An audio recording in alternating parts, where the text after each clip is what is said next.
So yeah, as Jacob said, hi, I'm Issy, and I'm doing this presentation on the Reformation and the act of eating, and specifically how the religious changes really impacted eating and how we can really see that in the material sources at the time. For the uninitiated, what I mean by that is like the objects. So specifically in this case, I'm looking at items of tableware. Incredibly niche topic. Very difficult to research. There's only about 3 academics who have looked at the really specific parts of it that I've included in this, which was an awful idea on my part, but I've done it. It's fine. It's okay. So I'm going to aim to give you an overview of the changing religious views and how they impacted the acts of eating, how they impacted morality around dining, and also how they impacted the physical objects used in dining. I'm going to be focusing largely on the gentry, nobility, and middling classes, just because the physical material sources are a lot easier to access for them and a lot more obvious because they're so highly decorated, and the lower classes just wouldn't have had the amount of money to produce them. So that's unfortunately why it's got that focus. There are a few bits where you can read against the grain and see actually what was happening far more broadly in society and see how it was affecting the lower classes as well. But it is mostly through the eyes of the upper classes, of the wealthier classes, that I'm talking about today.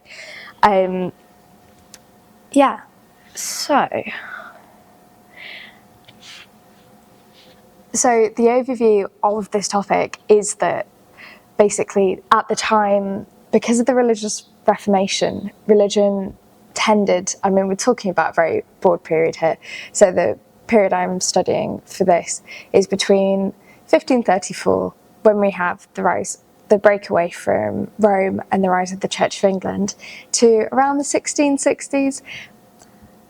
Quite a random time period to choose, but in my views, that's sort of the period where, other than living outside the Glorious Revolution, it's the time period where religion impacts day-to-day life the most, and there's a lot of religious change in a very relatively short period of time.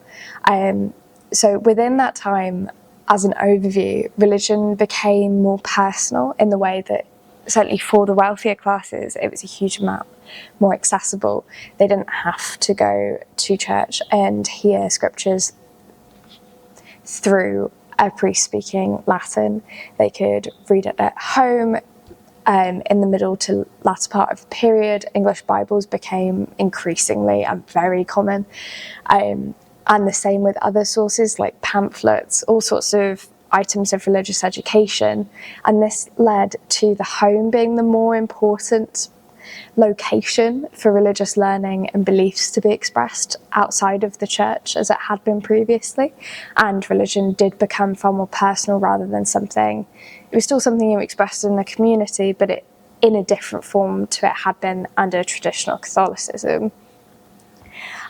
How this affects eating is that as it became so centred on the home, you have it branch out into all sorts of tasks that we'd see as very secular and very just day-to-day mundane, but actually eating, because it's an everyday act, and especially dining when you're doing it in a social context, especially through things like banquets and other things for the wealthier classes, actually those were very important in communicating people's religious views and for representing themselves from a point of morality, basically.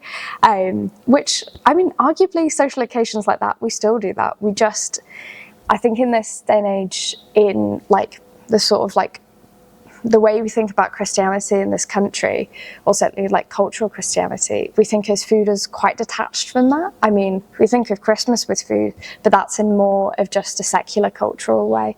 Whereas them eating was very much, yes, they were doing it for survival and for other reasons, obviously, but it was very much actually impingent on religion as well, which I think has been sidelined actually in a lot of the historical discourse around this, because people think it's uninteresting, it's not going to show you anything about politics and religion, whereas actually really does, because of how important it was as a sphere of like learning how to act in a religious way and then showing that to others.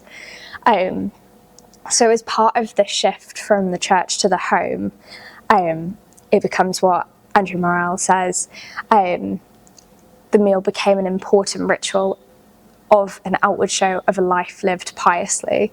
So again, that thing of very much showing off to other people that this is who you are, this is what you believe in.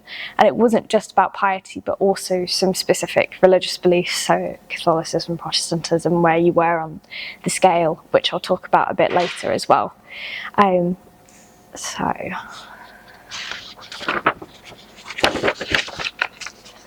So first thing I'm going to talk about dining etiquette. So literally manners, essentially, there's always been discourse around them, but it became especially important in this period, again, because of the rise of print and accessibility of this. We see a massive rise in etiquette guides, essentially. I mean, they weren't necessarily classed in that way, but that's how we'd see them, because basically a lot of people in the wealthier classes could buy them, and that was something that they were interested in. They wanted to, especially with the rise of the middle classes, they wanted to put themselves out there as respectable people. They wanted to be following the new religious and moral teachings. So this again very much went out into dining as well. So you very much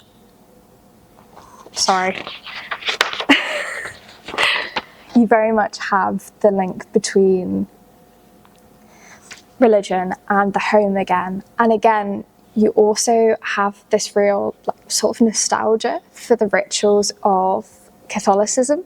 So you have that spread into some of the manners and etiquette around dining as well. So you see a rise in saying grace before a meal as being very formalised. It had existed beforehand, it's worth saying, but it's far more widespread, especially amongst the middling classes, and it also becomes formalised in the way it was usually said, or at least started, by the person of higher status at the table or the host of the meal, and things like that.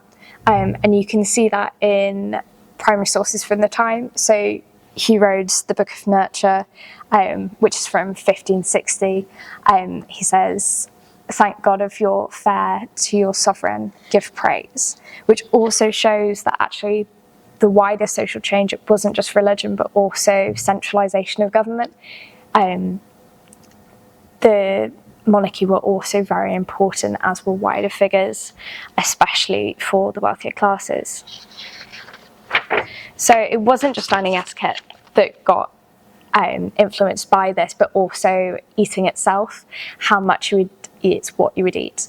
There'd been rules beforehand in the medieval period about what you could eat and what days you could eat it. Those, towards the latter part of this period, do relax slightly. But what comes in, especially in the middle of this period, sort of the end of the 16th century, the beginning of the 17th, is a massive emphasis on avoiding gluttony and overconsumption, drunkenness, all of those sorts of things. There's the religious aspect to this of you have sort of radical Protestant movements such as Puritanism, who are very much campaigning for self-restriction and stuff like that. But also you have the social pressures of the time. In the late Elizabethan period, you have massive anxieties around food scarcity because you have a massively increased population, bad harvests, and enclosures, all of which cut the majority of people off from so many integral sources of food, and it leads to essentially some of our last widespread famines in the UK. So the theory is that this is actually part of, as well as the religious element, this is another part to why this became so important around food. As you'll see later, it impacts a lot of actually the dishes that people were eating out of, also warning against gluttony, which is very ironic. But Yeah, because essentially it wasn't just an immoral act, it was also an act against your own country, because you were endangering the lower classes by eating too much, by over-consuming. And also at a time where there's a lot of political danger from uprisings and different things like that, there's probably also that aspect to it of you don't want to annoy the lower classes when you've already annoyed them with religious changes and other things. There's already so much tensions, and at a time when they're deeply suffering, you don't want to seem over conspicuous, which I think is something we don't necessarily think about until a later period, like under the French Revolution and things like that, but it does seem to be here as well.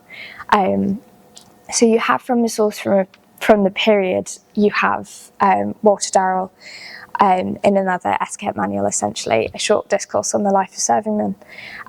He says, "Remember, we live not to eat, but eat to live, for nature is content with a little. Whatsoever is superfluous is sinful and damnable. Remember that Adam and Eve did fall through gluttony." So you can see the very overt religious element to that with the reference to Adam and Eve. But it also just has a wider moral intent as well. So this comes on to the bigger crux of my argument, looking at material culture, the Ponzi historian term for physical objects. Basically, I'm looking at plates and other items of tableware. I'm going to look at plates and salt cellars specifically. So actually, interestingly, for the period, these become, or certainly that we have surviving elements of, especially from the middle classes or sort of the lower, wealthier classes, we have a lot more decorative dining pieces of diningware from this period, which is really interesting, especially ones with overt religious inscriptions and images on them when it's a time of iconoclasm. So essentially the destruction of religious images because they were seen as being idols, which was something that Protestantism was deeply against, and also through that also destroying Catholic elements to religion. So it's interesting that there was actually an increase in many ways in these images in the home, and this was not just amongst people who were recusants, like continued to be Catholics, but amongst sort of people of all religious affiliations, essentially. The only thing they did tend to avoid, because it was seen as too Catholic, was individual or images of individual figures. So like there were very few images of Christ himself or of the Virgin Mary, things like that, because that was too Catholic. As long as you had two people in an image, it was then fine. So you have like pictures of, so Lord Burleigh, Queen Elizabeth I's main chief advisor for most of her reign, had a set of spice plates which have different Bible stories on them, and that was fine. You know, if you're looking at someone that high up, and he was very much a Protestant as well, it was obviously not particularly thought of as a Catholic thing. That was obviously a respectable thing for him to have, and to have at dinner parties where he is having that sort of high level people come round to eat. So it was a very normalised thing amongst the wealthy. It's also the rise, also we think it's because humanist education, so essentially education in philosophy, humanities and religion, became really popular, well, sort of even more popular, especially amongst the lower set of the wealthy at this time. Historians argue this is because basically government was becoming far more centralised, so people needed to learn all of these things where they could, and these are very accessible ways. I mean, if you're looking at a plate when you're dining, you're going to look at that and read it, whereas at a time where people were only starting to get larger collections of books, it's a far more accessible way to learn. And also the fact that it's during social dining, you would also have discussions about the inscriptions and the images that might be on them.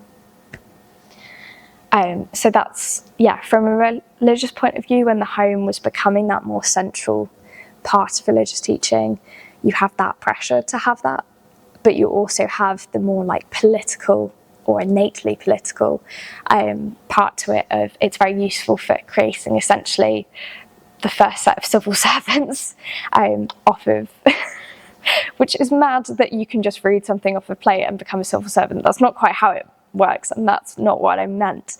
But it was certainly an integral part of the education, was that education at home, and these items of dining did play a big part in that. So this is one of the items I want to talk about. So these things are called posy trenchers. There's a very, very niche academic controversy about these things. Between about 4 historians who basically have argued.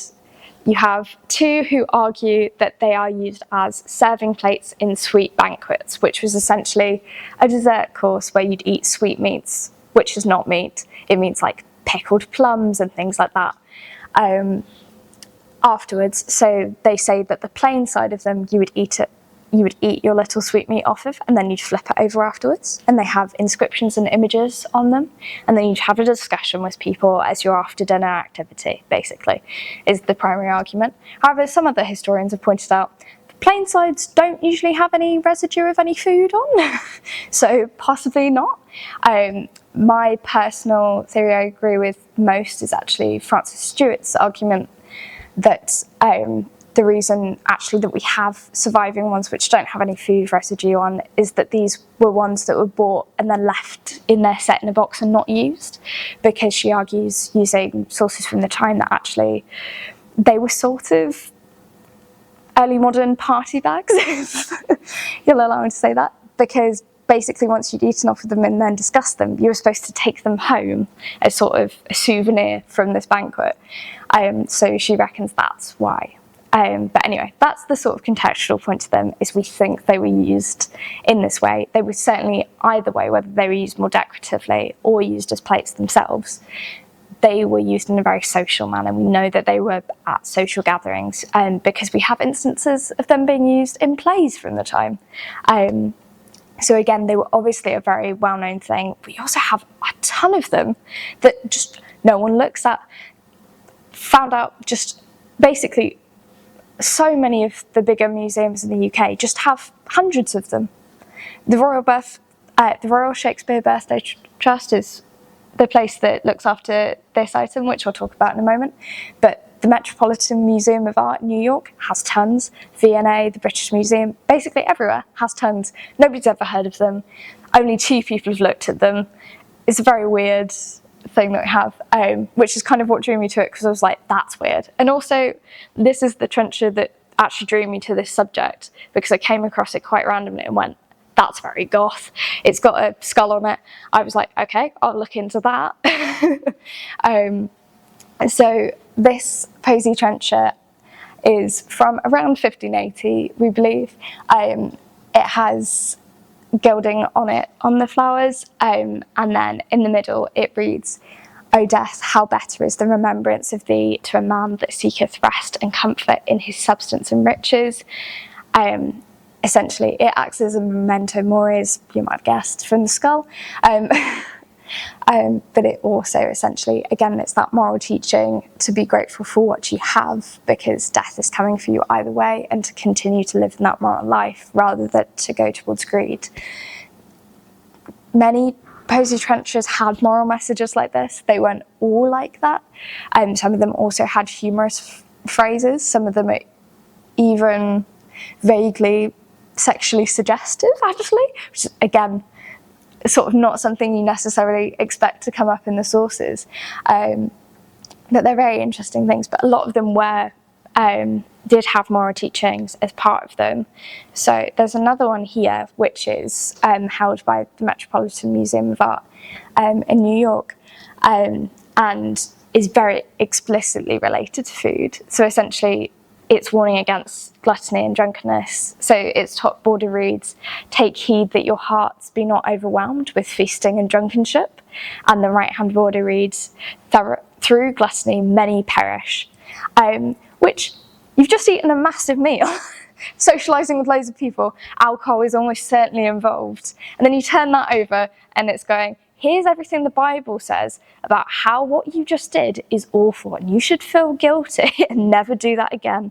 The only thing I could think of that feels even remotely similar to it nowadays is when you're like eating a packet of sweets and then you turn it over and it says the serving suggestion is like 3 individual sweets or something. Like, that's a bit of a buzzkill at the end of the night. But on the other hand, it shows how important, again, how like much of a social anxiety there was about gluttony and drunkenness at the time because of the social issues of, like I talked about earlier, the food scarcity in the this comes from the early 17th century, but from the late 16th century into the early 17th century, that massive anxiety. And then drunkenness, again, there was sort of a very large social anxiety at the time about vagrancy and crime. So I would argue the particular worry around drunkenness, as well as being related to the religious restriction that comes in with Puritanism, it's probably related to that as well. Because you have that fear of, especially of the lower classes, but sort of giving that perspective. The wealthy wanted to present themselves as being morally righteous to the lower classes if they're going to punish them for bad behaviour, essentially.